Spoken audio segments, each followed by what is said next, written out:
The Ulas family of southeastern Turkey stands as a compelling case study in human locomotion and evolutionary biology, captivating the scientific community with their unique quadrupedal gait. This remarkable family, the subject of the 2006 BBC documentary, The Family That Walks on All Fours, comprises 19 children, 12 of whom exhibit a distinctive, bear crawl-like manner of walking, utilizing both hands and feet. This unusual mode of ambulation is associated with non-progressive congenital cerebellar ataxia, a neurological condition affecting coordination and balance, coupled with mild intellectual disabilities. The affected individuals struggle to maintain an upright posture for extended periods, leading them to adopt a more efficient quadrupedal stance. The significance of the Ulas family's condition extends far beyond a simple medical anomaly. It has ignited a fervent debate within the scientific community regarding its implications for our understanding of human evolution.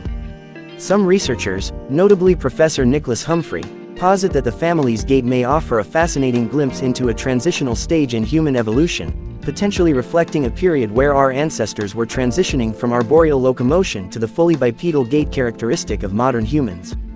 This hypothesis suggests that the Ulas family's condition might represent a rare reversion to an earlier, more primitive form of movement, a genetic throwback to a time before our species fully committed to walking upright. However, this interpretation is not without its detractors.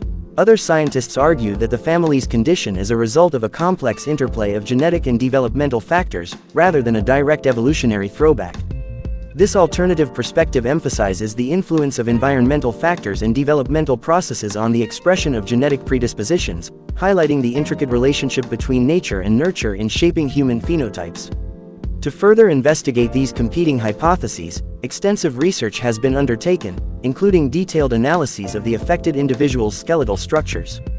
These studies have revealed intriguing differences compared to typical human skeletons, with some researchers noting similarities to the skeletal structures of apes, further fueling the debate regarding the evolutionary significance of the Ulas family's condition.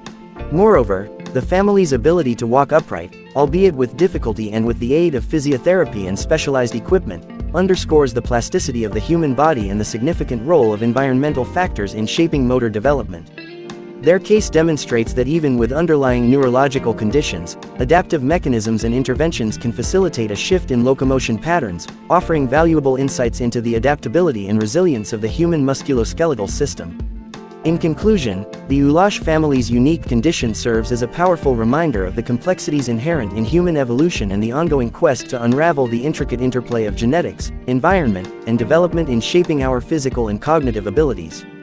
Their story continues to inspire scientific inquiry and fuels ongoing debates regarding the evolutionary origins and adaptive potential of human locomotion.